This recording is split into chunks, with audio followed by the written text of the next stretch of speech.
That's what happened. Now, I think it's important that we understand that this is what the GIS is all about. It's about giving you an opportunity to learn firsthand from people who have done it before, so that when you do move into your own places, whether as employers of labor, or whether you're starting your own business, or you're working for another company, you have learned those skills that will change your life. So, many of you have probably applied for jobs before. And the first thing that happens is that they ask you, they say, do you have any job experience? Has anybody experienced that here? Do you have any job experience? And the question is that how do you get a job? How do you get experience when you don't have a job? Am I right?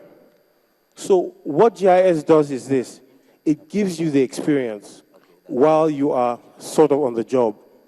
So the rationale behind GIS is that we will train these, the companies will train the interns while the government pays them a stipend of 30,000 naira a month. Today, we will also recognize and reward outstanding firms and interns. Because we realize that sometimes if you do not recognize distinguishment and achievement in different things, people tend to let those things fall apart. So it's important that we recognize those who have done well to encourage others to do even better than they have achieved in the past. Finally, let me say that the GIS is the first of its kind in Nigeria, and I'm sure in West Africa. And thank you. And initially, when we started the program, of course, there were hitches. Many people did not believe that it would ever happen. People didn't believe that government could ever keep their promises. Well, today we're here to prove you wrong. We moved in 2012 from about 2,000 interns to about 21,000 interns in January 2015.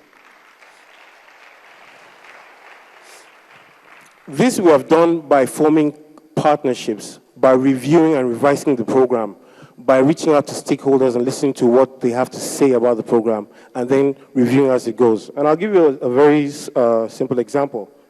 The initial stipend for GIS was 18,000 naira, minimum wage. But when we went into a series of consultations with people, we found out that 18,000 naira was not that attractive.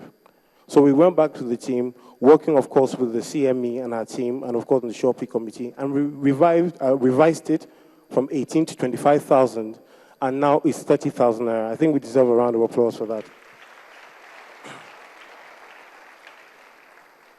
I'll not end my speech without giving acknowledgement to Mr. President Goodluck Ebele Jonathan for this initiative, and I think he deserves a round of applause.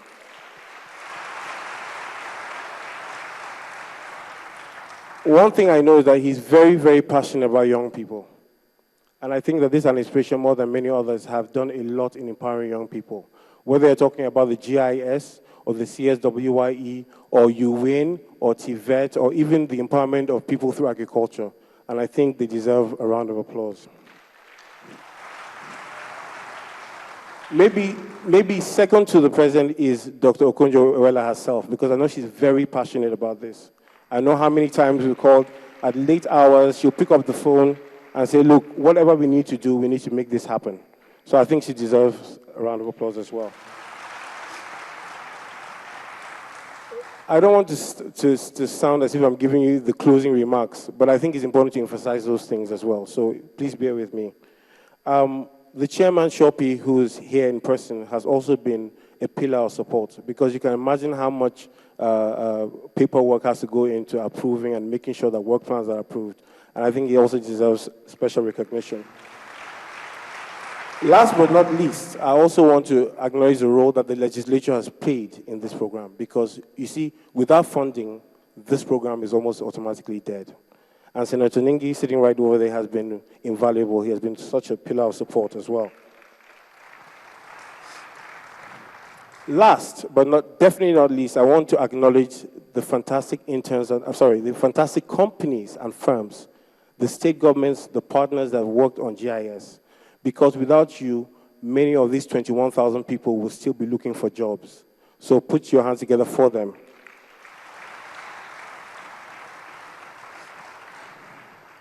And to my fellow interns, I said fellow because I was once an intern as well. My fellow interns, please stand up and give yourselves a round of applause for this great opportunity to empower yourselves.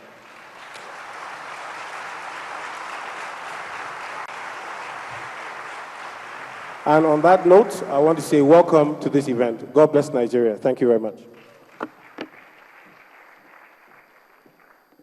Yes, indeed. God bless Nigeria. Please put your hands together once again for Aldemekari, our convener GIS. He has expressed both in terms of protocol and appreciation all of the recognitions of the CEO convergence and directorship of this flagship program, the Graduate Internship Scheme.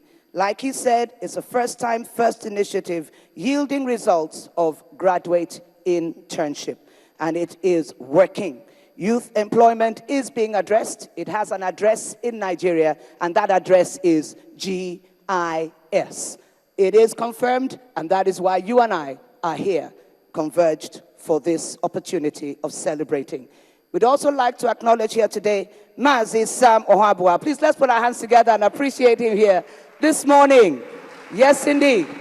Not just as a corporate entrepreneur of first reference within the scales of our national economy, Mazi Ohabua is an elder statesman and one with a heartbeat that mentors youth in the space and place of professional capacity and proficiency. He does it one-on-one. He's done it with me. He's done it with his company interns, but most importantly, he continues to do it as a legacy. Please, once again, let's properly acknowledge and celebrate him.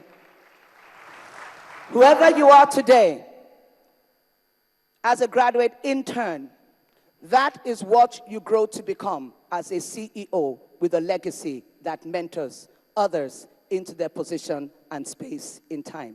Never forget, that is the power of your opportunity to engage through opportunities like this one. We would now, at this point, again, in establishing the protocol, just like to tell everyone that it is established and we can go forward with the rest of the program. For all of our graduate interns, remember, this is about you. We'd like to invite, for his remarks, the chairman of the Shaw P Committee, General Martin Luther Agwai, retired. Let's welcome him. Again, another distinguished officer and elder statesman. And right now, the militant command is graduate internship and youth employment in the Federal Republic of Nigeria. Sir, Sean.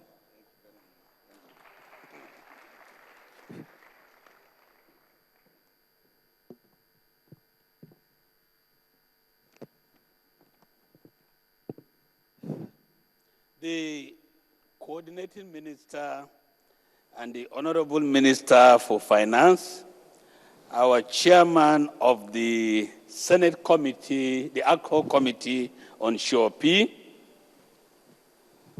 the CEO of NEPC, my friend, Dr. Segun Awolowo,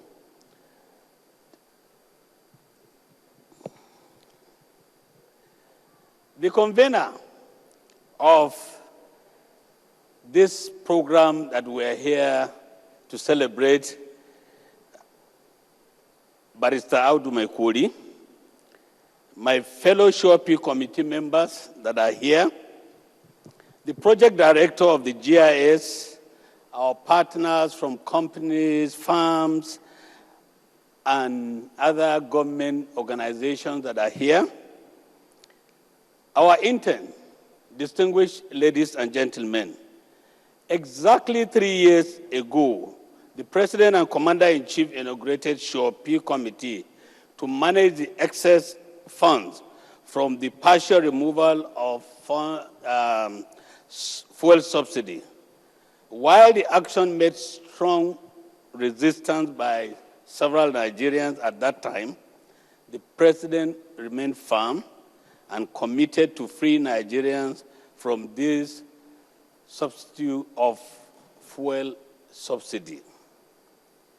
He inaugurated us, the Shaw P Committee, 21 of us from different sectors and groups and saddle us with the responsibility of, one, mitigate the